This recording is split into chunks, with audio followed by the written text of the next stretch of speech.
بسم الله الرحمن الرحيم. الحمد لله والصلاة والسلام على رسول الله صلى الله تعالى عليه وسلم. لموضوعك جرينجا وستاين أموت من إنسان كأجرهاته إمام الركوع أبو الله أكبر تحرمك الله أكبر الركوع إجاك أتى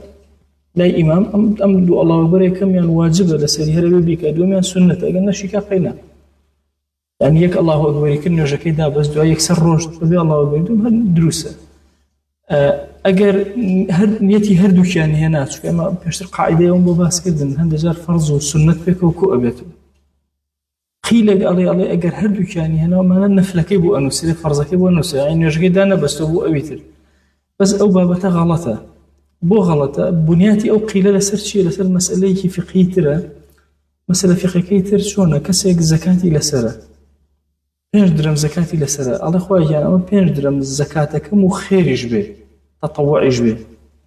فما أجري تطوعش إن شاء الله بو أنسرة هنديكش فرمينا بس شي بو أنسرة بس سنتك بو أنسرة زكاتك لكل ناتشة تطوعك لسلاء بو تطوعك لسلاء أمانة أفرمتشك أجر زكاتك قبول نبو خو بس تطوع هر نسرة وخوي بس أفرمي إيرة جواز اللي الله إيرة أجر نجك دانا مزرعة أو يتريشون بو أنسرة بو أو قيلك وتويتي وقيل تنعقد نفلا هو غلط الله أو قياسا نسأل أو مسألة كذبة أو مسألة فقهية بس أو مسألة قال مسألة جوازة أو يعني باسي أو فرزك أجنبي خو بس سنة تطوع خير بو مسألة كابرة بس أما أواني دانا مزرعة كدانا مزرعة نفل نيشي وأو قيل هجني قيل هجول لا وازا والله إمام هر نقلي كردوه يك مسألة ترها أو يموت مال الركوع دو الله أكبرك أي دو الركوع كان الله أكبر كم وزور جرينجا مثلا من أتشم سيركم إمامك لا اعتدالا باشا للسجدايا مثلا ومن الله أكبرك في النجا كم دابز الله أكبر دوم كم يانكم أو جرينجا أفرمشي ولو أدركه في اعتداله فما بعده انتقل معه مكبر أجر لاعتدال طبعا لاعتدال إمام توتي سمع الله لمن حمده وانيا تنالي الله أكبر إن سمع الله لمن حمده الله أكبر الله أكبر دوجار ديار بو اعتدالك دوي اعتدالك لا سجدة لا بين سجدة لا هسانة وهر الله شيء لهر حتى أجيت التحيات هر الله أكبرك يعني دو الله أكبرك يكي داية بسي يكي لغل إمام أريب الله أكبر يدوم وتأبيالات واضحة تحياتي تاني تحيات سأرزتانا كم باسي تحيات بجيا من مسبوقهم هاتون طبعا من بوم حسابني أو لدواء الركوع بو حسابني بلام علماء فنون بوتو مثلا السنة وهاي شو تناوم زوتو يكسر اقتداء بإمامك قال لنا بعد لو كهتاب مري وإلا ناو نيوجابي احتمال لو لحظة إنسان روح يدرسي با إمام للركوع هستابته با للسجدابه با لتعيتو يكسر بشو لقال أوابا اقتداء بيوبك هم أجرك دسك هم أجر مردي لنا نرجع الري لبر أو يعني حكمتك أوي من الركوع ديار اللام الله هو أكبر أو الله أكبر يكون نجم داوز الله أكبر دوم أكم أتم الركوع يعني يتكشف شو مركوع وطاوة أي أجر إمام لا الركوع هستابويا من هردو الله أكبر كم الله أكبر يكم بوشنا ونرج الله أكبر دوم بوشي بو متابعي إمامك باش هستانو قول لها استانو كم إمامك وتوتي سمع الله لمن حمده بس من الله يمشي الله أكبر أو تأوية واضحة دواء اعتدال شهرواي للسجدة الله أكبر يكم الله أكبر يكتبوا السجدة لبين السجدة كان الله أكبر يكم الله أكبر يكتبوا بين السجدة كان السجدة تأقم التحيات كقيشت التحيات أحكامك يأكل تأوية واضحة فرمي ولو أدركه في اعتداله فما بعده انتقل معه مكبرا إن جاء والأصح أنه يوافقه في التشهد والتسبيحات شو هرشوينك لو شويني هرشي بو أم لقل يا أبي شويني سبحان سجدة وسبحان ربي الأعلى وأيضا لقل يا تحياتي أخوان تحياتي لقل إمامك أخواني ويمجرونك إمامك تشيء أكل لقولية همان قولية كان إمام أكاتو وأن من أدركه في سجدة أو تأبي إذا أما تائرة قاعدة قشتك واضحة الرقعة لا إمام بوشي وازاك أم جال أفرمي إمام النووي والأصح أن قولي أصح لم مسألة أوية أن من أدركه في سجدة لم يكبر للانتقال إليها. أما وتما قاعدة سمع الله نالي الله أكبر عليه وفما بعده هر الله أكبر عليه. إمام النووي فرمي للسجداك أشيد أو للسجداء أصل الله أكبر نكا چونك شيء أما لهنا وتولى دوان الركوع بطبيعي أشيبه السجدة بس لقيامه يكسن ناشيبه سجدته تو يسل لقيام الركوع نبردوه راستوكو أو بينه بونية بوي الله أكبر ناك واضح يسل لا تنشون نأتو أرزكم قاعدة يكم لهمي أنا الله أكبر كي وأرزم كدم باشا قاعدة دو إمام الله شيء الله للسجدة الله أكبر ناك يقول إمام للسجدة وبو الله تو كديد برو سجدة كتو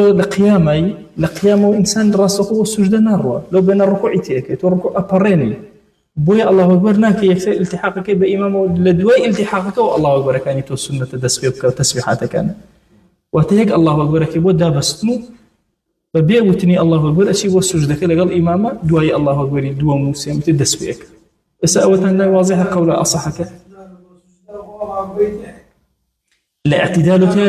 لاعتدال فريا كوتي كيشوني تو الله أكبر كي لقال إمامه تو لاعتدال فريا نكوتي هاتوي إمام للسجدة تو لقيامي خطوب والسجدة ناروي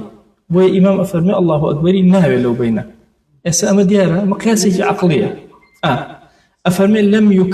لسا قاعدة قشتكي كيشيني الله أكبر كي أروي أساسا أمقصي الصحاء كإمام أي فرمي طبعا أولا كتابة كان ترى الصحاء هي وأن من أدركه في سجدة أفرمي والأصح أن من أدركه قولي أصح شوي قولي مخالفي أما شيء لما زواك بيشت الباس ماكل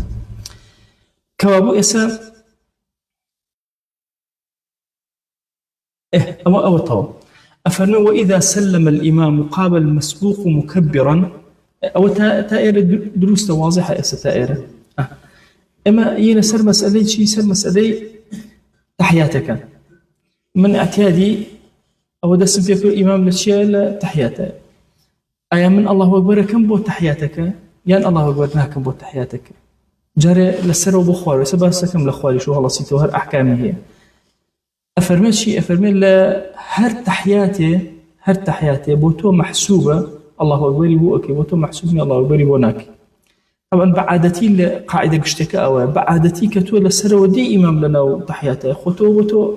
هني وي الله أكبر وناك أيضا لسر أقصي إمام واضحة قصة قشتك عينا الله أكبر بو أيشك قصة إمام بو أيش الله أكبر ناكي شكو بو لقيامته وتشهد قد نابو راسوكو شكو تو الركوع لو بين أفرك وابو ببي أو دقي إمام تو تنهى لاعتدالك يعني للركوع دو الله أكبر كي لاعتدال دو الله أكبر لما باقيك الله أكبر ديار أو أقصة أبي إن جاء أم جاره إمام سلامي دايوم من هالأسماء الله أكبر كم هالأسماء يا الله أكبر ناكم سنة يا سنة دنيا أين أم تحيات دي قد أجد تحياتك وبو دروسته مثلا ركعتي دوهمي تويا شوارمي إمام أم تحيات بوخم بالطبيعي دروسته الله أكبر كم هالأسماء أجد تحياتك بو دروس نية الله أكبر ناكم هالأسماء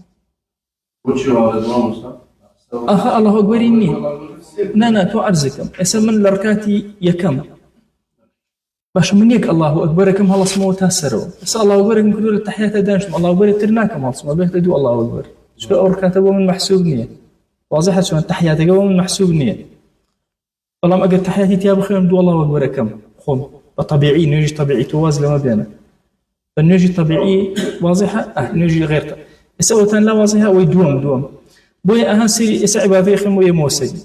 أفرمي فإذا سلم الإمام قام المسبوق مكبرا إن كان موضع جلوسه أجر شويني جلوسي خويبو قام مكبرا وإلا فلا في الأصح لقول أصح النبي الله أكبر أو يمكن له هلا كان جاري ويا كبر يكسر هذا الله أكبر أكان نابي بمزاني آية أجر لركاتي دوهمي خوتا وتحياتك ودروس وكيشوني الله أكبر أجر بودني أجر نتو يق الله أكبر ودروس النبي دو الله أكبر واضحة شلون أو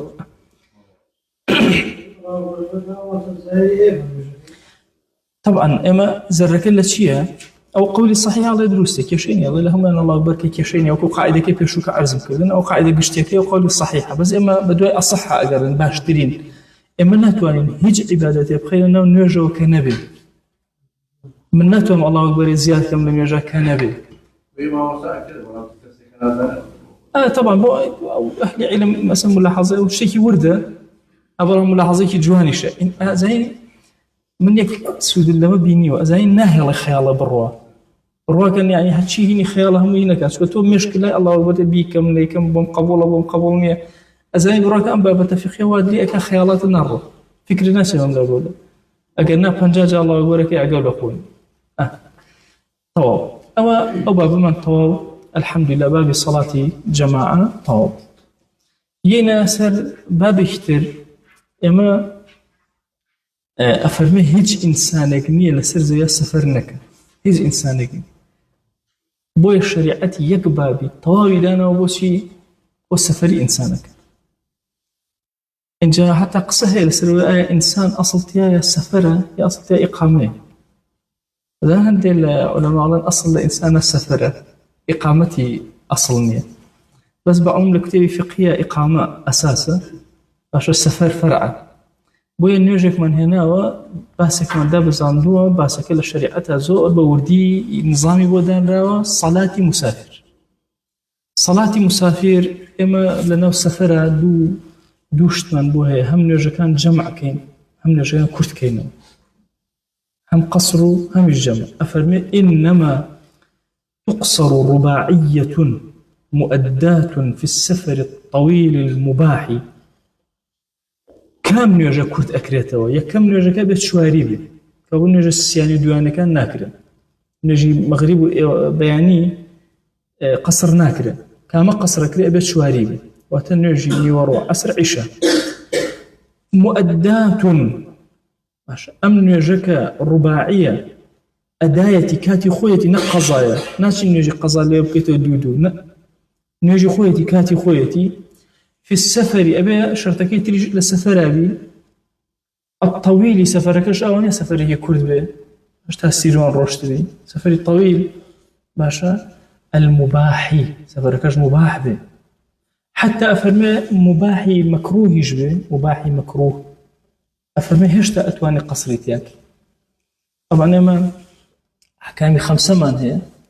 باشا، أحكام 5 كما سفر من هي واجبة، يعني سفر حج واجبة، سفر من هي سنة مثلا كبر تجارتك بازرقانك، سفر أو سيروا في الأرض انظروا كيف كان عقبة الذين من قبلكم مثلا. سفر من هي كراهتي إنسان بروان، بون سفر منفرد إنسان بتاقي تنها سفر كبعادتي لكتابة كان ولا فرمجتين في غمريانا صلى الله عليه وسلم باسكرا كراهتي، لكن لما زي يخوما نزور تركيزي لسكرا وكإنسان سفر بتنهانك باشا مثلا الشوان بالضبط. مثلا السفري مكروه بلام بوت هي قصص هربوت هي أفرمك على المباح ليرة ما بس أولنية إثر شو ما أحكامي 5 دوانيا كراهته حرامة على بس أول حرامك اللي دركه بس حرامك أجنا مكروه كشتو أتواني شيف كي قصري تياب كيشد بلام أجر حرام بناتواني واضحة التسلسل لك، يعني لواجبة لمندوبة لمباحة لكراهة لم تشوارينا لأحكام 5 تؤتواني قصر كي تنهى لحرامك قصر ناكي. لا فائدة الحظر حظري بلام أجل نيجي لكاتي حظرة لماله مثلا لدس الدرتشو بيتو اللي قضاي كيتو أبي وكو حظر قضاي كيتو بتشواري قضاي كيتو نقبدوي قصر ناكي. ولو قضى فائدة السفر أي غير فائتيك السفر مثلا هل السفر كان نيجيك لدس درتشو أتي قضايك نيجيك نيورو آية شوار بكم ودودو بكم أفرمن فالأظهر قصره في السفر دون الحضر. أقل السفر كابو إلا دو أكي بس كجيشتو مالا دونك شوارك واضحة شوانا، يعني أقل السفر كان نيجيك الرشد هل السفر شوار قضاو كده دو قضاء كيتو بس أقل هاي تمالا وقضاو كده شوار قضاء كيتو بالا سفر جو يشوع عزرك نامنا. ومن سافر في بلدة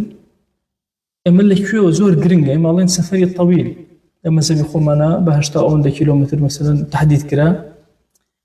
سفري طويل اللي كيو دس في اكا سفركم البردم مالي خمو دس في اكا يكسب لهم والله مسافر مدس كم بقصر الجمع وانا لمالي خمو دس في هناك.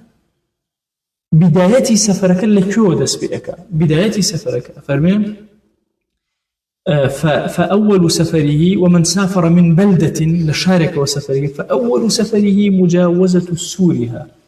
أجر قلايها سور بمعنى قلايا ليرة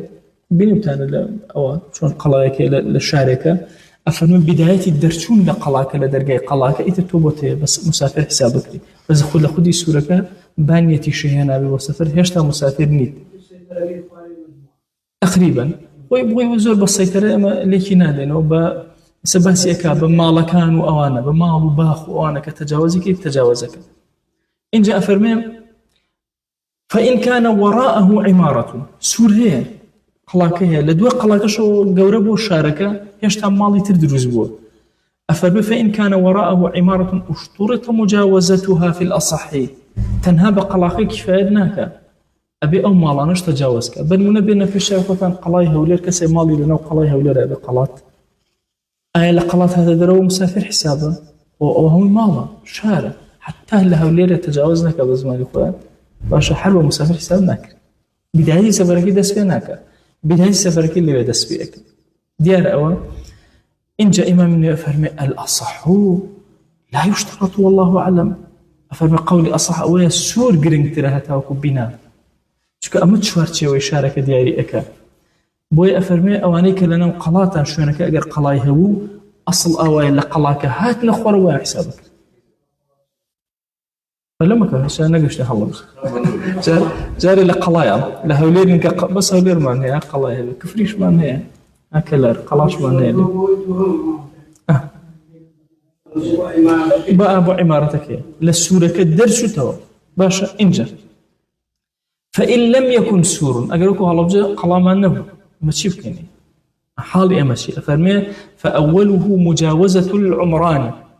حتى كوين مال هي أودانية اللي تجاوزت كرتو اللي هو بداية سفرك دس فيك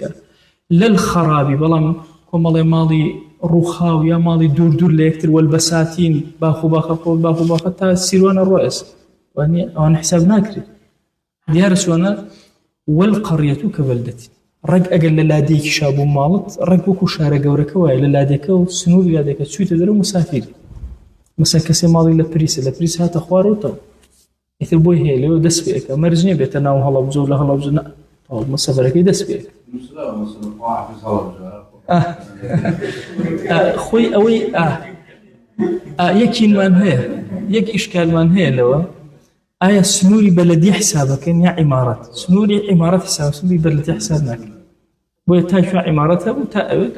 احتمال الشهند شوين هبي بون منا سنوري بلدي كتو تأير مالي تجاوزك حتى ما تجاوزين نبري هر بودني دس فيك يان مال لا بيشو سنوري بلدي دور ترى ولا مال كان دس فيك شو كتاب فقهي برانويتي عمارات بستاني تكلموا هيك كيشين لا حقيني ما دام تكلموا تو هيك حقيني بس عمران ام حسابك باش شوينك سوري نهم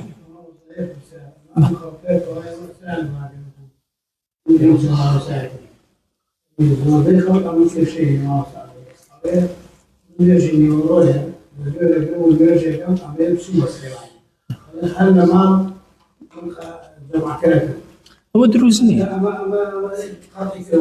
لا هدروزني نقصر ونجمع تو أزام ما يكلشت الشايع كان أو يكلشت الشايع كان دروزني تشوك عذركي دسي كين نكردو نعذري جمع نعذري قصر إنجا قلنا بوي دروزني عينا ليس باسيكا فلمك أفرمي وأول سفر ساكن خيمة يقر مالنا وعمارتنا ويوم تشيكن خيمة أفرمي مجاوزة الحلة طبعا الخيمة هر مجموعة وكو محليه بتشوك شوينك بتشوك يعني أم جماعات بيك وخيمة كان يندانا لم حلة تجاوزي كر طو مثلا عشرتك بيك ودانا بنا ماليك بيك وخيمة كان يندانا لما يخوين تجاوزي كر سفري دس بيك مرجني هرشي خيمة أو ناويها متجاوز كان لا شو كوقتي خويك خيام دان راوا بأتيادي أم مصافية مثلا أمان بون لفنانا مصافية الخلق خيمة دانا مرجني لخيمة هم يتجاوز كان للسنوري خيمة كان يخوي حلي خيمة يخوي أن تجاوزين كتاو حتى أجر يقبنا مالج بتاقي تنها خيمة عندنا بأو منطقة حتى يكون السنوري يخوي أنا خيمة بابلين شوێنی حیوان وشت و ئەمانەی لەوە تەجاوزی کرد سەفەرەکەی دەست پێ کرد. اینجا ئەم جارە ئەی ئەگەر لە سەفەرەکە گەڕایەوە هەمان ئەحکامە لەکوێ بیدایەتی سەفەرمان بۆ ئەم کەسە دامەزران مەسەڵەن لە پریس هاتی دەرەوە حتا نەچێتەوە ئەو شوێنەی بۆمان داناوە قەراقی پریس هەر بۆ هەیە چی بکە هەر بۆ هەیە قەسر و جەمع بکە با بێتە ناو هەڵەبجەش واضحە یا ئێمە لە سەفەرەوەیەینەوە مەسەڵەن لە سیروان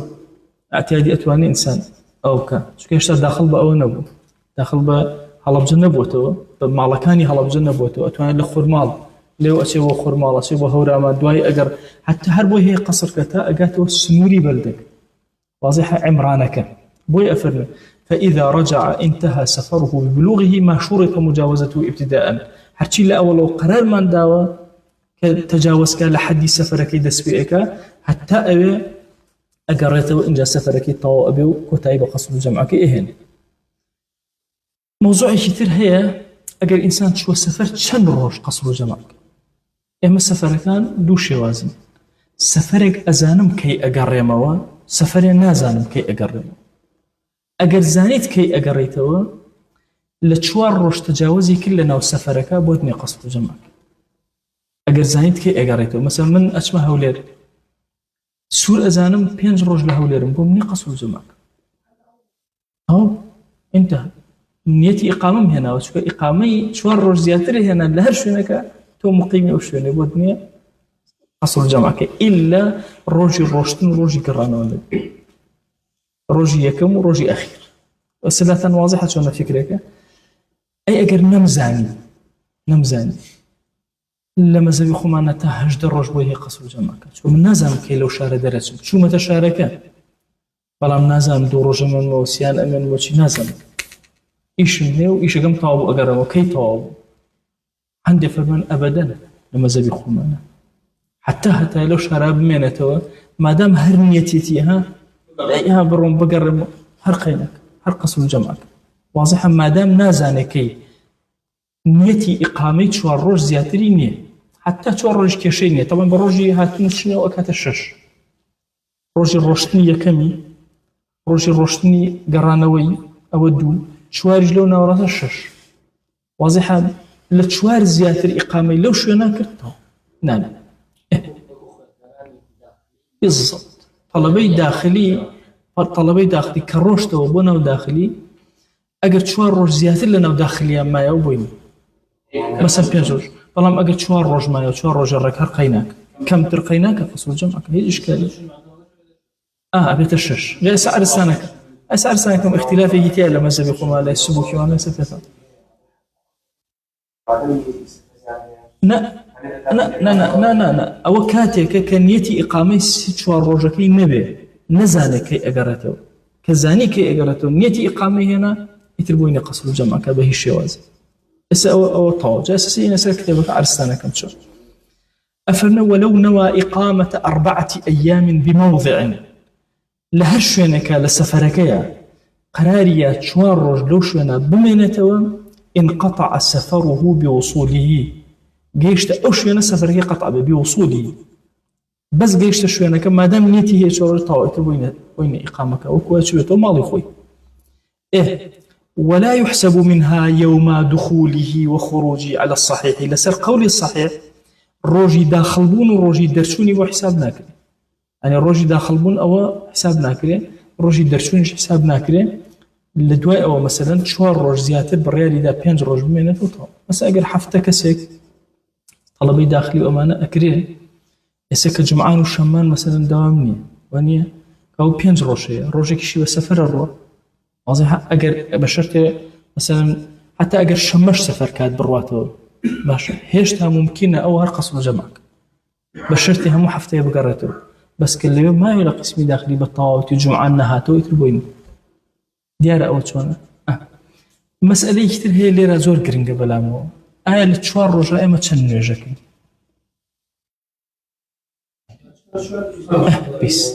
باش وتویتی یەوما دخولیه و خروجه شەوی باز نەکردووە ئەڵێ ئەگەر شەو گەیشت ئەو شەوەی بۆ حساب نییە شەو دەرچوو شەوەکەی بۆ حساب نییە ڕۆژ هات ڕۆژەکەی بۆ حساب نەک شەو ڕۆژێ ئاگاتان لێبێ نەک شەو ڕۆژێ مەسەڵەن من ئەمڕۆ هاتووم ئەمڕۆم بۆ حساب نییە بەڵام لە ئێوارە و نوێژی ئێوارەوە دەست پێ واضح آخر شەوەکەم بۆ حساب نییە لە بەیانی زۆ ئیقامەکەم بۆ حسابە ئاگەتان لەو حساباتە بێت بۆیە ئیمامی سوبکی ڕەحمەتی خوای لێ ئەفەرمێ چی ئەفەرمێ 21 نوێژ هەر کەسێک لە شوێنێکە ئیقامەی کرد بۆی نیە قەسم جەمع بە نوێژ تەحدیدی کرد باشە ئەڵێ تا 20 بۆی هەیە کە بوو بە 21 انقطع سلەتان واضح وچون بۆچی بە 20 حسابی کردووە چونکە تۆ وەنیە کە ئەو ڕۆژە ئەڕۆی بڵێ وەڵا ئەو شەو ڕۆژم بۆ حسابە شەو ڕۆژی یەکەم شەو دیارە ڕۆژی سەفەرەکە لەگەڵ شەوی سەفەرەکە بۆ حساب نییە بەجیان ئەگەر لە شەوا سەفەرە کرد شەوەکەی بە ڕۆژە ڕۆژەکەی والبەقیە حسابە لەسەر بۆیە 20 نوێژی ڕێکەکە بوو بە 21 نوێژ بۆی انقطع سەفەر بۆیە لای سەبووی حتا لە مەزەبی ئیمامی ئەحمەدی شەهر ئاو هەیە بە ژمارەی هینەکان حساب کراوە بە ژمارەی نوێژەکان نەک بە ژمارەی ڕۆژەکان ئەگەرچی ئەسڵ لە مەزەبی خۆمان ژمارەی ڕۆژەکانە بەڵام ئەکرێ مەسەڵەن ئەو قسەی سەبووکیش بە هەندوو وەربگیرێ ئینسان ئەعتیبارکە بۆی لێ تێک نەچێت 20 نوێژم لە سەفەرە ئەەکەم قەسر و جەمعەکە بوو بە 21 نایکە چوارەکە ڕێک 20 بالضبط عینی شتەکە بەس بۆی ئەو یەوماکەمان لێ تێک نەچێت یەومە دخولیه وخروجیه اینجا أفرمي أمجارة نيتي إقامي نية أفرمي ولو أقام ببلد بنية أن يرحل إذا حصلت حاجة إيش كم بورك وشتيان إيش كم سري قد الروم يتوقعها كل وقت همكات شاوري أما أكاش تكربه بقرته مو معاملة شو إمزايك بو يمكنوا أقرته خوشي نازل شني في أشي بو هرشتي الرشتوه قصر 18 يوم هرش دروش شيئك قصر جمعك وقيل 4 قيل لك الله والله قصرك شنك 4 تنتهى شهر روش بوي هيهروك أبي تروى قيل لك الله أبدا وفي قول قديم مزيد معنا أفرمي أبدا حتى لو شنو ما دام نازاني هرب هنا حساب هرب أو مسافر حسابه وهر قصر جمعك وقيل الخلاف في خائف القتال للتاجر ونحن قيل وتيتي والله أم أبدا أو أمانا وأكسني بتجارة أرواح مدقية تجاههم أحكام شواري بس لا أرواح ويزن يجريك باس مانك أفرمي أمات بو مجاهدة كنازاني كي در أشيلرا كي جهاد دسبيكا كي هير شكلكي على بو أمدروس أبدا مثلا لو يحق قصر جمعك مثلا كخوف عدو أمانة بو تجارة ويا خياندن وبازرقان أفرمي بو أمانة أوش قيلك يعني أو أنهم قيل أكرم مثلا إنسان لسر أو قوله باشا يعني أقل زور كاد أبي مثلا كسي قنجك الله كاكا لحديثة هاتو 2 صال أو كراو قصر جمعك أو دليل أو قوله مثلا باشا مثلا هي عليه هجد الرجل فرماجته هو دليلك أنواع فرماجته لو بابتها هموش يعني وأنا أو يعني لسر آية باسك باسي قتالة هيا باسي كله ظاهرا كله بلا أقيل شرب هندور أجيره چونك أو بابتاني أو رخصتاني كلا جهاد مجال دراو ولا غير جهاد كمتر مجال دراو بعادتي كمتر مجال دراو حتى مثلا صلاتي خائفة يدعي إخوان مو ربطي بالجهاد وزيادة ولو علم بقاءها مدة طويلة فلا قصر على المذهب نئزاني تشان رج أمانته بس بعقل أيزاني كزوزولي في أشي أيزاني أخوا زاني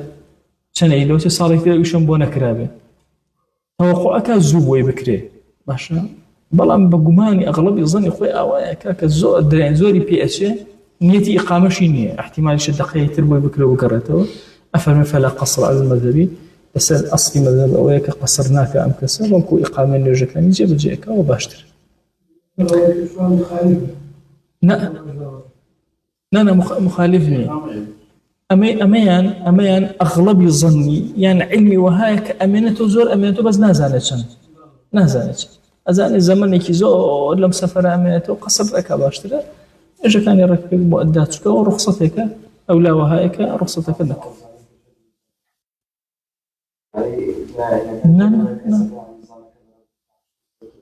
لا كيش نابع وإما قاعدة كان ما نسب باسكت وبلا ما غير كسيك زاني هربو احتياطا بو دين داري خوي زاني زور أمانة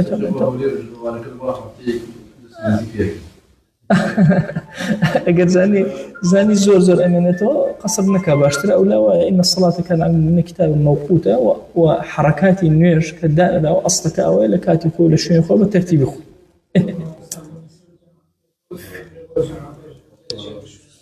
بالضبط.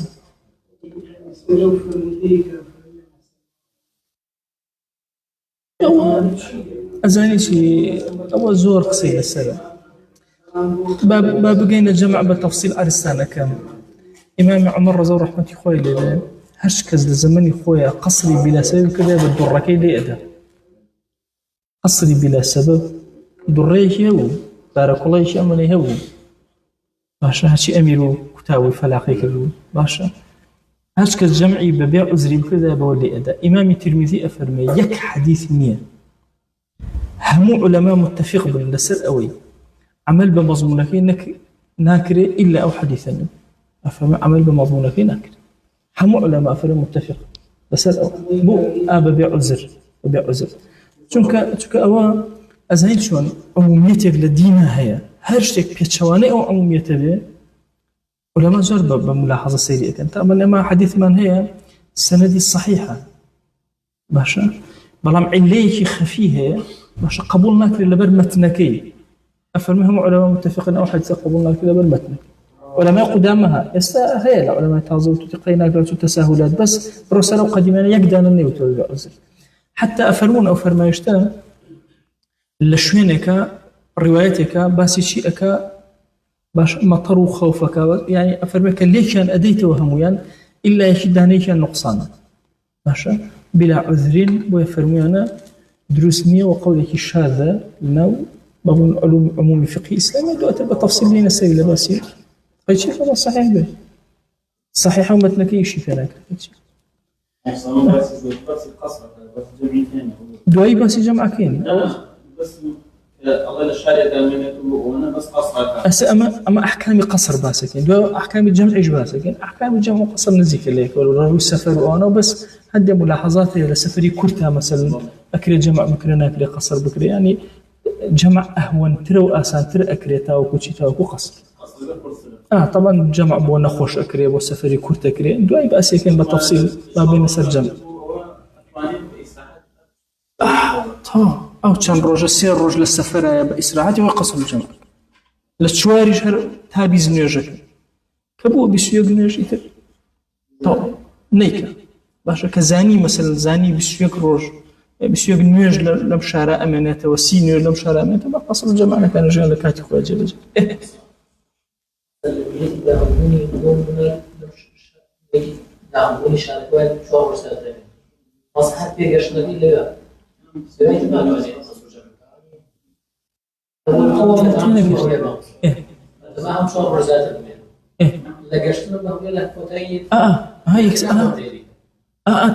يكسر شيء فرنو دقيقة رك أو هاو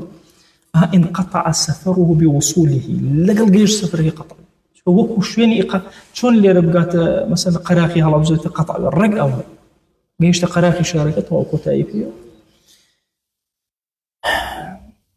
باش كاتمان ما هو مسلم زؤزر باش أفرمي فصل في شروط القصر وتوابعها شرط كانوا مرجكان قصروا أوش تابعي أو هرباسي كأفرمي طويل السفر 48 ميلا هاشمية سفر دريج 38 ميل هاشمية. قلت إمامنا أفرمي مرحلتان بسير الأثقال أجر وشتر بارو أوانان بيو بيو برون وأمانة دو مرحلة لادان بو إسراحات أكاتا مصافي قصر الجمع نجيك المرحلة دو مرحلة تقريبا بهشتاون دي كيلومتر اللي قدراوته لما زيدو قومان إن جاء أجر أم كسل ببحر الرشد شبكة الله أما صافي كلا درو حسابك كلنا وبحرك شو حسابك رأي نشتكى هشتاو 2 كيلومتر كلا درو حسابك رأي نشتكى أفرمي ولو قطع الأميال فيه في ساعة وكو تيارة وكو قطار كهربائي وكو سيارة كاكئسة باشا الله ليك ساعة همو هنا كيبري يعني مسافة قصر كيبري أي بوي هي قصر كبالي هربوي هي باشا والله أعلم واش باش تلزم ممكن. ويشترط أو توا ديار إسا يعني كأو مسافة كابي هشتا 1 كيلومتر هبه سواء بالدقيقة ببره شلون ببره كشمانية لبحر بي لبر بي لأسمان وفضاء بي كشتا مهم أو ندي بري بوي هي قسم جمعك مسألة كي زور جرينجا بزانم بوشوي أرون لسفرة تعييني أو مسافة مكردبة لمشي خوما كبوي أرون أفرمي ويشترط قصد موضع معين أولا هل لسرت هاي السفرة كما كلا هلا ضد درأشم قصدي أوم كردبة كمن بشم بوهولير إن جابوهم هي قصر جمعك أنا مرا أشم بو سيسايق أشم السيسايق كل ولا أشم تاسلمانيش كده كل أشم تارانيش باشا أو نابت بلي ولا إثم الله رجبهم هي قصر جمعك لبدايته أبي أم قرارات دابة أو هشتا أون ديت أبي إن جابوت هي قصرك بوي أفرمي ويشترط قصد موضع معين أولا فلا قصر للهائم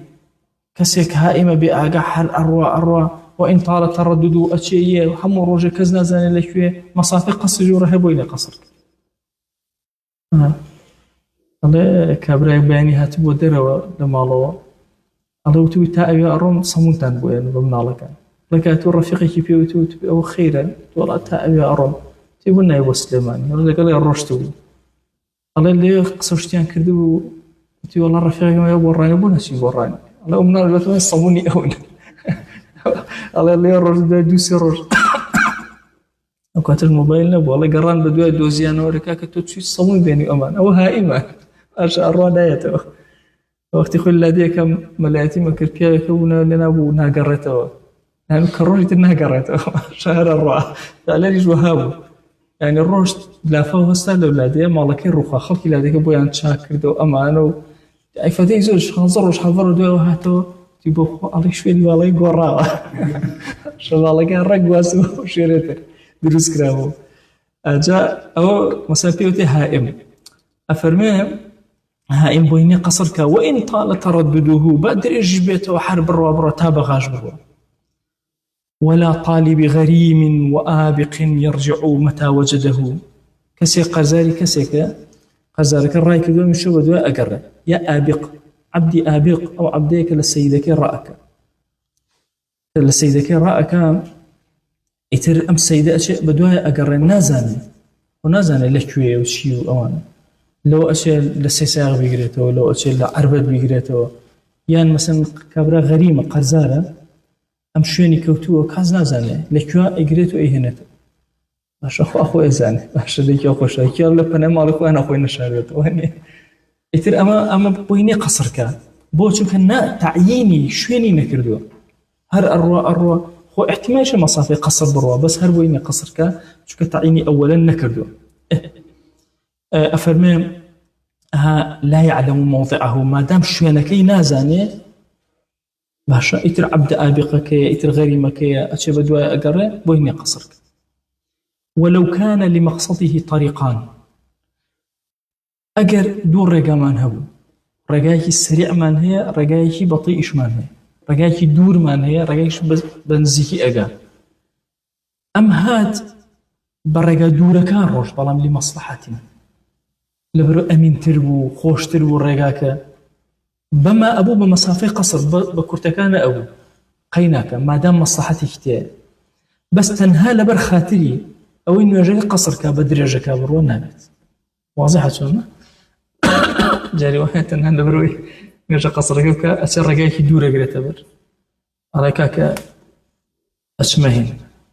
كيف أنا أسمه كلارو لو يا مسلم ولا السنجا ولا ناو ولا قردا أو قصر كبكا ماشي الدنيا وبريا في إيش نابت وجاسري أمتقي عبارتك كانت تنجوان من إمام أفرمي فلو كان لمقصده طريقان طويل وقصير فسلك الطويل لغرض غرضك كسهولة أو أمن يا أو آسان ترى يا أمين ترى قصر وإلا تنهال برخاتي قصرك أو كف فلا في الأظهر بين قصرك با مصافك شي مصافي قصر درجي آخر با قينا بس نيتك أو بو تنهال برخاتي قصرك الروش وبويني قصرك واضحة بەڵام ئەم ڕێگایتر گیراوە مەشاکیل هەیە مثلا احتیمال دزی و لێ بکرێ ئەچێتە کەلار و لەو سەر یا دەربەنی خان و ئا ڕێگایەکەیە بە سنگاوە ئەوانە ئەچێتەوە بۆ منطقی قەرەداغ و پشتی سلێمانی ئەمانە لەو پێچانەوە هاتەوە مشکلە قەسرەکە لەبەرەوەی ئەوێ ئەمینترە بۆ نمونە ئەوێ سەهلترە باشە ئێرە خۆڵە ئەوێ قیرە بۆ نمونە قەی ناکە ئەگەر عوزری نەبوو بە کورتەکەی تەنها ئەم تەطویلەی لە پێناوی قەسرا کرد بووینە قەسر ئەو مەجالە زۆر ئەو زۆر مهمە چونکە مەجال بۆ ئەوە ناهێڵێتەوە کە فێڵکە کەسەکە لە پێناوی ئەوەی قەسرکە بەڵێ کاکە ئەچم بۆی 84 کیلۆمەتر بێ عادەی پێچێ لێ بچۆ تا شکوێ پێڵم بەرزنجە و بگەڕێڕ باشە لە پێناوی ئەوە نابێت والله زۆر کورتە بەس لەو مدەی پێشوە تقریبا بە سیارێکی تازە دیراسەیەکمان کرد ئیمکانی هەیە تیا بکرێت چونکە نزیک ئەبێتەوە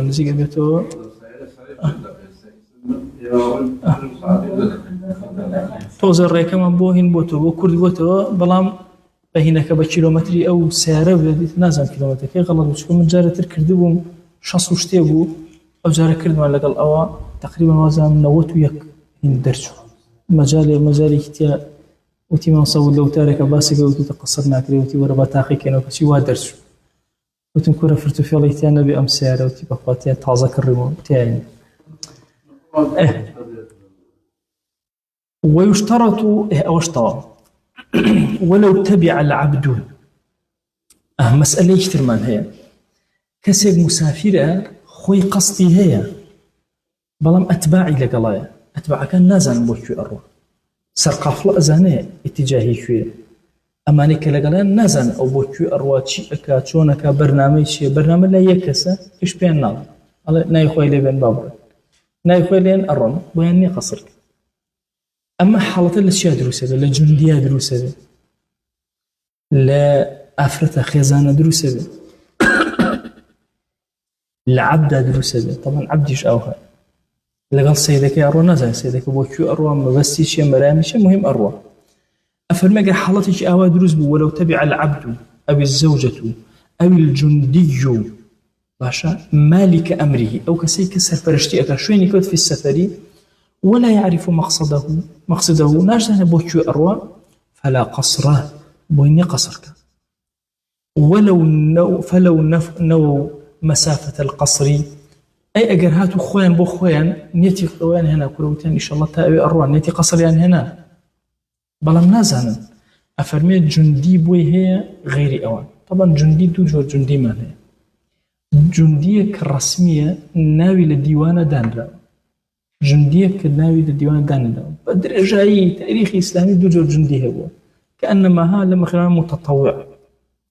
ئەها متەطەوع هەیە و ئاخۆبەخش هەیە لەگەڵ جوندی ئەسڵیە جوندی ئەسڵی وەکو عەبدەکە ئەو هەیە بۆی نییە قەسرکە چونکە لەژێر ئەمری ئەمیرایە بانيتي قصريش بين لما الله كدر أشي والله بخوا احتمال دور بروين وأمان أو ناخوت إلا أبي تعيني شو أنا كي كلاب أبوي إن جابوي هي بس أفرمي أكر جندي كل ديوانا نبوتك أتواني استقلال يدور قريه لجير إطاعي أميرة أتواني أواني إلزامي مية وقت يقول هذا العسكري أنه عسكري إلزامي وأنا تطوع هي وإلزامي أجر إلزامي كان بو بوينية أجر تطوع بقيناك شو تطوع كأتواني أي شيء إسلام بالضبط أوي دولة إسلامية كإعلان الجهاد كراوة أوي جنودي الرسمية هبون هندتر هر خوان شون بو جهاد أوانش خود شون تجير إمري أميركا والله استقلالات الشام هو ممكن لن يورب قرته كز محاسبين كريم نمرجع للجهاد أرون مثلا مرجع وصغرى بس الصغرى كان مرجع إلا مثلا للجنجان ممكن أسنا شوينك جولي كان حركة كان عسكر ثانية تيترفو شت أو هنا ما هي أو لزستانا واجبة خليفة مسلمان لزستانا ولا هاوينا جيش بنيرة استطلاعك جيش استعراضك جيش وكذا الشيء بلوبة سو واضحة أما أو جندية اللي ملاحظة أو كانوا بس جندية عامية والكتاب كان زول لسر أو قصة كراوة وبس لجندية كناوي للديوانة نبي ومن قصد سفر طويلا فسار ثم نوى رجوعا كسيك نيتي سفرك دوري هنا كوتر ثم نوى رجوعا پشیمان بوویەوە ڕۆشت طبعا سەفەرەکەی دەست پێ کرد و بۆ هەولێر لە سێ سایە پەشیمان بوویەوە کە پەشیمان بوویەوە هەر لە سێ سایە قەسر و جەمعەکەی نامێنێتر واضحە چۆنە چونکە نیەتەکە گرنگە نیەتی موقعەکەی کە بریتە لە هەولێر مەجالی دا کە قەسر و جەمعەکە ئەم ڕۆشتۆتە سێ سادق پەشیمان بۆ تۆ ئەگەڕێتەوە لە سێ سادقە بۆی نییە قەسرکە کەوا بوو ڕاستەخۆ سەفەرەکەی تەواو بوو قەرتاوە بۆی نییە قەسرکە ڕێک ئەگەڕێتەوە ئەگەر مەسافەی قەسر و جەمع نەبێت واضحە ئەوە نه تۆ باز جەمع مەکەن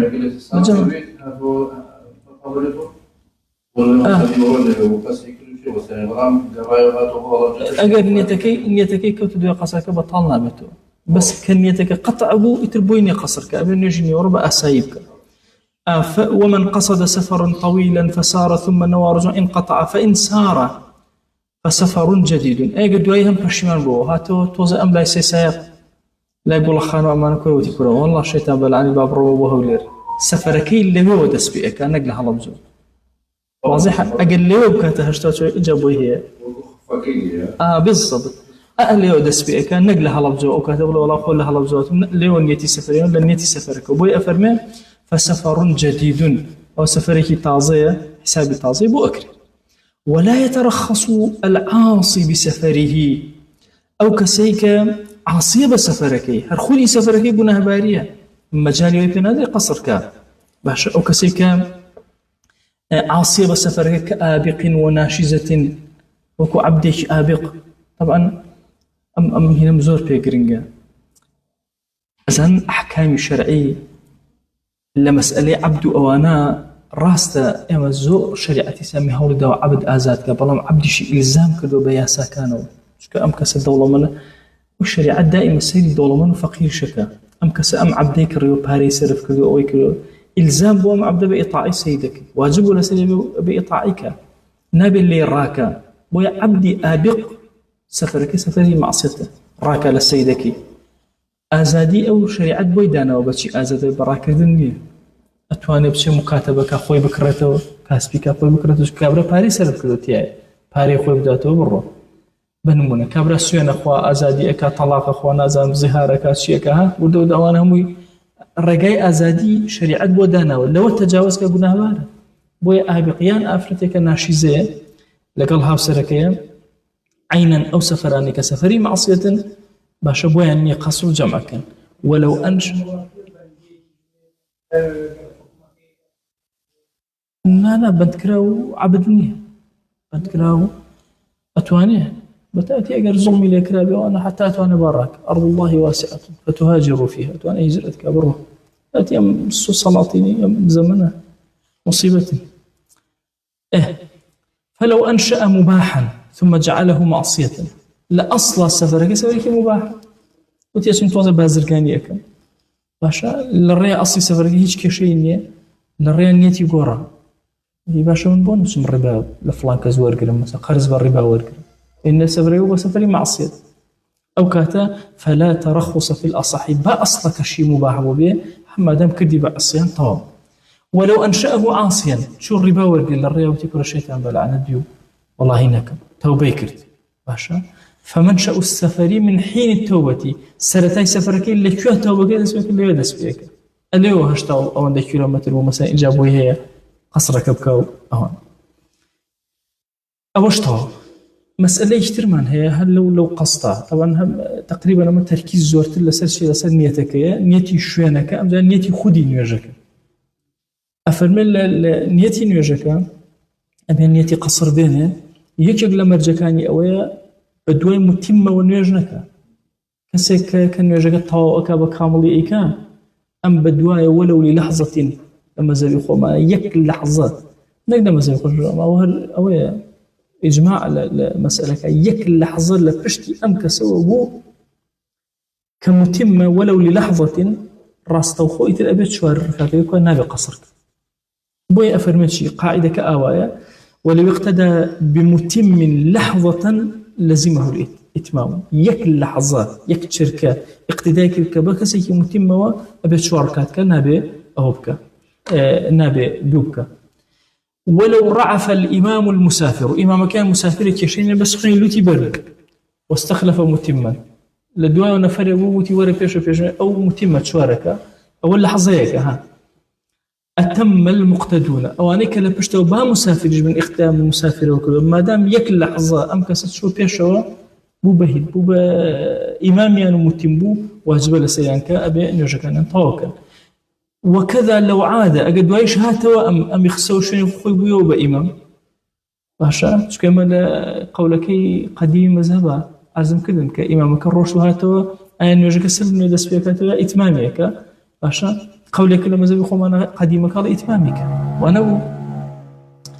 وكذا لو عاد الإمام واقتدى بجاري الدوم يلزمه الإتمام هل أبي إتمامك هم جاري دوهمش أو قصة أنا واضح بو شكل اللحظة لبشتي كسيكي متمة ونرجع كردو لو ناور راسه واجب لسيلا نرجع طاوك إمامك خينك يخويك بس أما هل واجب لسيلا حصنه يخوين طاوك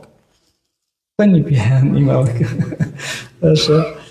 أفرمي ولو لزم الإتمام مقتديا باشا ففسدت صلاته أو صلاة إمامه أو بان إمامه محدثا أتم لازم بو لسري كان نجاك إتمامك باشا لبروي مقتديكي مساء كسيك لبيشوتي إتمامك ففسدت صلاته نجاك خوي أو باشا فاسد بو شو مثلا دجاجك هاتوا طبعا إتمامك لسا قولي قديمك يان صلاة إمامك إفساد أو شو دجاجك هر بارك لباركان باشا أو بان إمام محدثا يا درسو أم إمام راسا متمة پێش نوێژیان بۆ ئەکەوت چوار ئەکا دەرچی وەڵە دەستنوێژی نییە باشە وا دەرک لە هەموویانە نوێژەکە ئیلا چوارێکە ئەکات و قەسرەکە ناکات چون قەسرەکە لاوازە ئەدنا ئیقتیدار لەگەڵ کەسێکی متیمە بوو وەلەو بە هەڵەش بێ چونکە ئەکاتە هەڵە باشە ئەکاتە عوزر ئەکاتە ئەو هەر هەمووی ئیلا ئەبێت چوارێکە تەواوە قاعیدەکەی ئەو هەر. ولو اقتدى بمن ظنه مسافرا فبان مقيما لبشتي كسيك أو نيجي كل وايزاني مسافر كتشتويتشو مقيما أو بمن جهل سفره يان كسيك وايزاني متما نيزاني أيش دسيك لو السفر عشان للسيروان نفريك بيني لبشتي أو نيجي كل ودي خلقي أم منطقية حتما إتمامك كشي إيش مسافر دويكر عشان إيش خوي للسفر أو بونمونه لهذا حاطي أم أتم شو كان نيتكي وابوك أو كسر شيء أو كسر متم واضح لا تناول نبلمك أو باسك نبلمك أو تناوزب أو خالة أفرمي ولو اقتدى بمن ظنه مسافرا فبان مقيما حرج شوارك أو بمن جهل سفره نئزاني أو إمام مسافرا نزاني إزاني خلقي منطقك إتمامك أو نيتي إتمامنا لا بشتري درس مسافر باشا أوجل السفر وكو أم باشا أو كاتا لها معطينا أتم ولو علمه مسافرا وشك في نيته أي زاني مسافرة بس ني زاني أي نيتي هنا نيتي إتمامي هنا يا نيتي قصري هنا باشا أو كاتا قصرة هيناك تأكيد أم مسافرة مشكلين لو كاتا أم نيتي قصرة هنا دواي بس نازاني أنا بأخوة احتمالش نيتي إتمامي هنا به أم نيتي قصر هنا لبشتي كدرتشو قصر درتشو إتمامي كل واجب إتمامك واضحة أنا كعليك على قصرة نجأو إتمامك أم قصرك شكي هي جماني هي بلام دواي درجة قصرك مش قصر لقلك أو كشيء ولو شك فيها فقال جماني هم باشا يوشو باشا هي هوار أو لنا ونرجع ونيزاني أم يكون ذكاك أو نيتين إن قصر قصرت وإلا أتمم يكون غير قصرك من قصر لقلاك ما هالصايم وإن شاء الله سماه قصر في الأصح يقرأ قصرك مش قصر لقلاك إشكالية لو شأنه ويشترط للقصر نيته في الإحرام مثلا قصر وكن يجتني أبل نوع إحرامك الله ويتحرمك نيتي أوي هبك أم نجب قصر أكا والتحرز عن منافيها دواما قتل نوع نجب شتان نجب أبي يكل لحظش نيتكي نقول إلا قصر وإتمام يبلغ القرى يكسر إتمام فلو أحرم قاصرا ثم ترددوا في أنه يقصر أو يتم كم زاروتي كان يجي قصر كم جايوتي كل طاوية كم طاوية كم قصر كم شيء أو أنا أو نوى أنه نوى القصر نيتي قصري هنا قام إمامه لثالثة إمام قال صابو سهم أم ميزاني وتي باش السهو يكردوا أي طاويك أتم لها محالتك كان طاويك قاعدك أوهاي شكل ضعيفة حالتك حرت شون أبو يكسب بكات شواري ولو قام القاصر لثالثة عمدا بلا موجب للإتمام كسي هالصايوة باشا هل بعمدي هالصايوة قرار دركاتني وروك هالصايوة والسهم يسي إتمامك بطلت صلاته باشا بعمدي هالصايوة بطل الصلاة وإن كان سهوا وعاد وسجد له وسلم فإن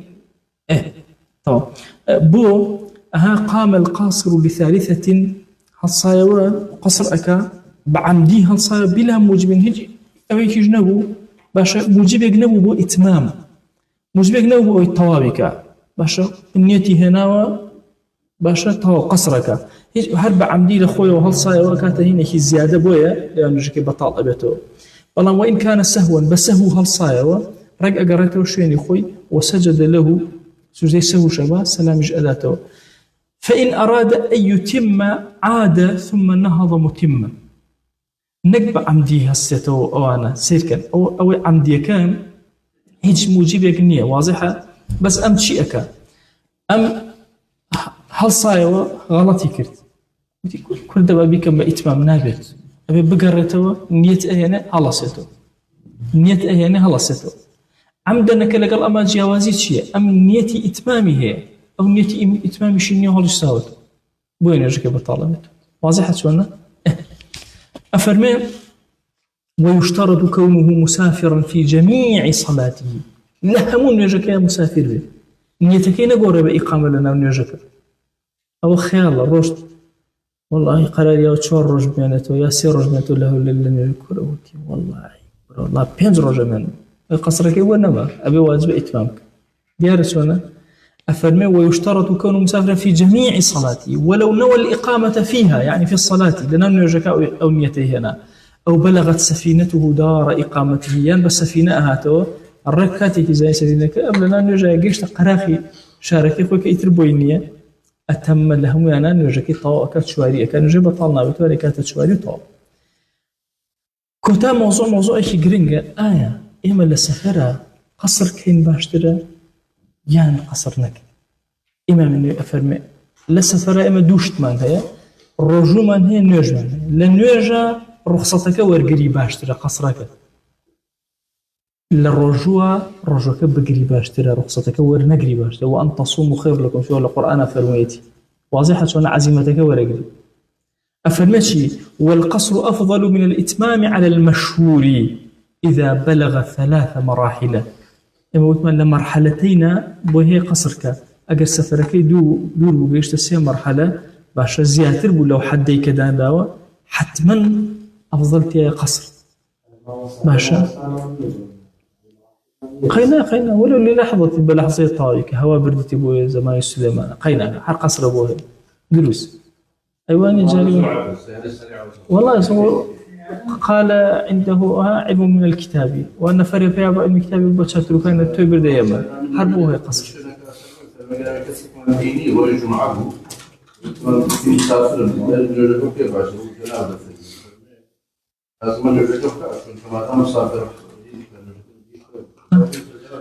جاء بس الصوم كها فرمي والصوم أفضل من الفطر إن لم يتضرر به أجزري لنا أدى الرجوك وأن تصوموا خير لكم صومك باشا لا أويك أمائي والقصر أفضل أو ويهج اختلافات كتير نمنت ولا مثلا قصرك قصر لكن هج اختلافات علماء أخير اختلاف تاسع مرحلة واضحة يعني كوتا شت تاسع مرحلة أروى 6 مرحلة تقريبا 6 كيلومتر تقريبا أو زيادة حتى أو عند مثلا الرشد يتطور حتما أفضل كي قصر إنك أفضل جمعنا أو بس جمعنيها أفضل كي جمعنيها أفضل قصر إنه شكل لك هاتي خويا أفضل ترى بلام دوب كميات شوار دوب كي باشتري بس وصلى الله على سيدنا محمد وعلى آله وصحبه عرفتي لو حاج أمي أسعد كزنات ولا قصر هو كيف أروح عمره لربي الله شنك ما تيجي كل أروح وكل اللي هيك رشت أيتهم عندي أزاني كي أروى ولا شوار وجزاتي كل أخو اللي نا كل شو رجعت وقصوا جمعناك للريا أي كان الريا بس كان تترس نا اللي كنسناك هرخوي بطبيعة كنسنا خلف فوائد ولا بس كنيش نا قصوج نا للريا بوي هي تاجت بس كجيش نيتي قامه هنا بوي أول حد ناصر حد كسكتنا زيادة كي أقرأته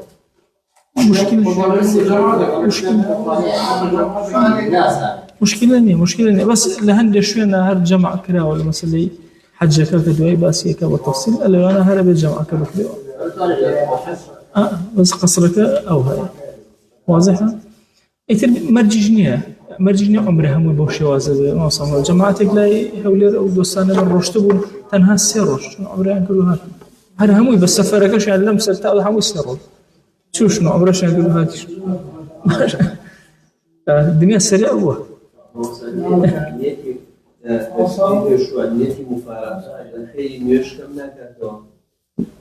لا بابا الخير جماعتك كي كما كاتو أقرأ عذري النبي بس أقرأ عذري هبنا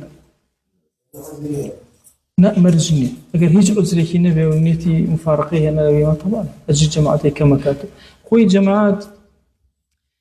بشر رحمتك سيركن بشر رحمتك لحظيك فري جماعتك الكتاب يقوم مزيد يقوم أنا الله حمو بحسن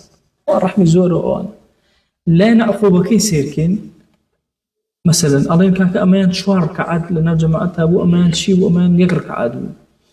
آية بولا يقرأ كعادها أبو لبرا عزرك فريانك وشي أنا أو خينا أجرك يبو نسي ببيع عزر أجرك يبو نسي أجي تنها يقرأ كعادي يبو نسي وهكذا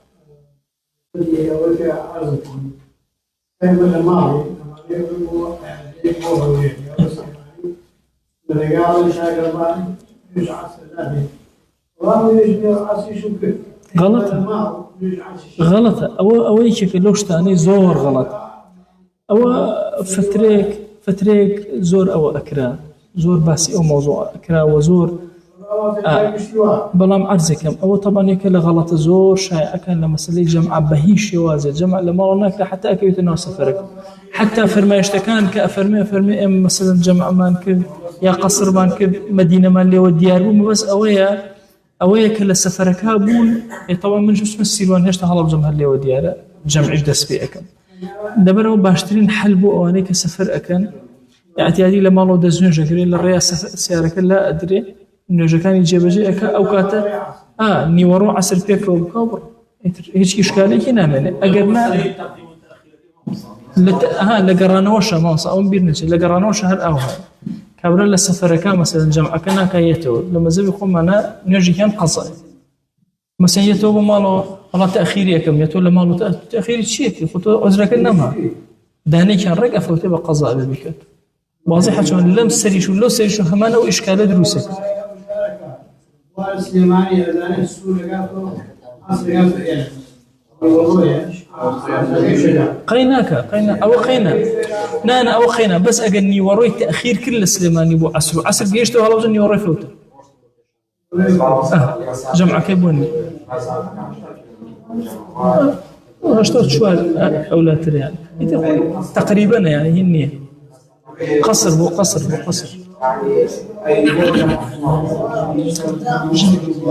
جمع كني وي أو شل كيلومتر الرجل توانا بيك ما صار جيه تمام نيتي هي تأخيرك ودوا بلا عذرك الطهو كي تمالو جمع شيء انت كل خينا لسفرك جمع كيف كي شماني حتى أجات السنون شاركة شيء هر كي شماني بس هذا والنو شاركة عذري جمع كي نما نجي كان ركروش ولا درين وهلا رافرين يا ماما سيباني ما خدي وياه وتيا زور درين ما خلاصين إيه أو تو إيه أو قصة قضايا أو هاي أزاين شون خوي تو سيرك عذرك أبي أنك لهمون يجاك شاب مني على النوع حنيتي إتمام يعني إقامة هنا طول لبرو ملاحظة أو كان بس وصلى الله على سيدنا محمد وعلى آله وصحبه وسلم تسليما كثيرا أبدا إلى يوم الدين. ربي خوايا لهم قناها كان ما نبورا همو درجة كان خير وسلمنا بكروا ضمن وبستي خذك يا رب العالمين. يا ربي خوايا أم علمنا لسمنا جيجيرك يا ربي خوايا بمان كذا أهل علم يا ربي خوايا أم كتاب فقهانك إخواني بكرت رأيك روناك بو أم دنيا مان بكرت رأيك روناك بو ناو غورمان تو قوري خود خوايا لروجي زندوون ومان لحضوري تويا أم كلماتاني كوتمان ويومان ليقرت بكر ماي شفاعت من يا رب العالمين بكر النور بو بارنا ومان لبردي صراط يا رب العالمين. يا ربي خوايا جان لأجر داشتي قورو وفضيلتي قورتي خود ببش مك يا رب العالمين. خوايا أجر شي قناه منزورة خجالتي منزورة عيب منزورة شر مزاري منزورة بخوا پروردگارا برحمتي تويا أنازين بكرمي تويا أنازين أزانين كلمان خوشوي بو زيادة روي أكين تو قوري خود خوايا لمن خوش بعفو من كدرجاي خير بسلمنا كروا يا ربي خوايا لد أبارينا ولد ألالينا وبكرمي خود ورحمتي خود ما ملما لقلاك بعملي خومن ما لقلا مك يا أكرم الأكرمين. يا ربي خوايا تأخذ أزاني أجر هيشتك من نبي برزي كين ولا حضوري خوتا توسلي فيه كين أو من هي خوايا كحبك زور جورا من بو أم دينيتو هي حسب نصرتي دينك أكين حسب حكمي دينك أكين. يا ربي خوايا داود لي أكين بو حبي ضلمان هاواد لتو أكين. يا ربي خوايا همو خير كان الدنيا بسلمنا ببارنا همو خير كان آخرة بسلمنا ببارنا تو جوري خود لبلا مصيبة كان من بارز خوايا لكوتا يعود معنا زليل سرجة من مكة. يا ربي خوايا زليل دسي مروفة كان من مكة زليل دسي ظالمان من مكة. يا ربي خوايا جان جيرو دينا ودردو آزار كان من مكة تو قوري خود خوايا داول لكن بكرمي خود لهمون خوشي من بارزة أوي كإيزانين أوي كنايزانين أوي كأشكرايا أوي كبنهايا. يا ربي خوايا لنخوشي كان رزقار منك لنخوشي مادي ومعنوي رزقار منك. يا ربي خوايا لقرفتاري قناها كان رزقار منك درجاي خير ما لبكرو يا رب العالمين. يا ربي خوايا تأخذنا وشوانا بكرو خير يا إلهي لد أبارنا ولد ألالينا وما ندر دسي خومن يا أكرم الأكرمين. خوايا خود سفرشتي منك خود بهز منك خود دروس منك وشركة ساتي ما ندر دسي عقلي خومن يا رب العالمين. يا ربي خوايا داود لي أكين صلاة أما يسيما بقينا بيغمبر صلى الله عليه وسلم يكيكنا ومن لخزمتي أبينا يا أكرم الأكرمين. يا ربي خوايا صلواتي خذ بسريع ببارنا. يا ربي خوايا رحمتي خذ بسريع ببارنا. مقامي فضيلة وسيلة في عطاك مقامي محمودك وعد بدا وفي عطاك. يا ربي خوايا رفعتي بدري بلي برسكروا يا ما بأمتي أو قبولك برشفاعتي أو من خل جسبري علي أو حشر منك. إلهي شون أو لما يساقوت كبنوا أو لبهشت بخزمتي في غمر من بقينا صلى الله عليه وسلم. يا ربي خوايا أجرتي جناه منزور كدو جناه كان من يا إلهي عيب كان من داود لي أكن بقولي خود ما يكرم ما يشر مزاريب وفي غمر من صلى الله عليه وسلم. يا ربي خوايا داود لي أكن لزمري علماء حساب منك أجرتي إلهي خومن بطالب علم جنازان بس تو قبول منك يا رب العالمين تو علم خرس مانا ويا رب العالمين. يا ربي خوايا جان فساد مخرنا ودين مانا ويا أكرم الأكرمين مصيبة لدين ما ندور خرا ويا رب العالمين. يا ربي خوايا لد أبارنا لد ألالين وخوايا لجناهي داكو وكمان وبورة خوايا لجناهي ما مصاكان ما نبورة خوايا لجناهي طلبة كان ما نبورة. يا ربي خوايا ما كرت رأيك رشد أمتي في غمر صلى الله عليه وسلم. يا ربي خوايا داود لي أكين لجناهي خشوي السكان ما نبورة لجناهي خزان ومنالها وسرو وشمن تروج قيامة نبورة يا رب العالمين لجناهي باو بابير ما نبورة يا أكرم الأكرمين. يا ربي خوايا لك الباو بابير وشكان ما نلبهش تهمانك وكروا. يا ربي خوايا بمقيمي الصلاة حساب مانك. يا ربي خوايا حبي إقامة صلاة لنا أو ورث ما ندرسك يا رب العالمين لأولاد ما ندرسك يا أكرم الأكرمين. خوايا إما خومن پروردي خومن بيناكري تجاي پروردي من ألمان وخومن ومالو من ألمان تسليمي توكر أي أو كسي سبارد زايناكي زايمان مكا أي أو كسي سبارد زايناكي زايمان مكا يا أكرم الأكرمين. يا ربي خوايا أمبريانم حضوريان أبيلم درسانا أو برزاني متابعي درس كان ما نكن. يا إلهي تأخذ رحمتي خذ بسلمنا ببارنا عفو عافيتي خذ بسلمنا ببارنا. إلهي تأخذ درس منك وخزمتي أو دينة تأخذ سفرشتي منك يا أكرم الأكرمين. توقوري خذ خوايا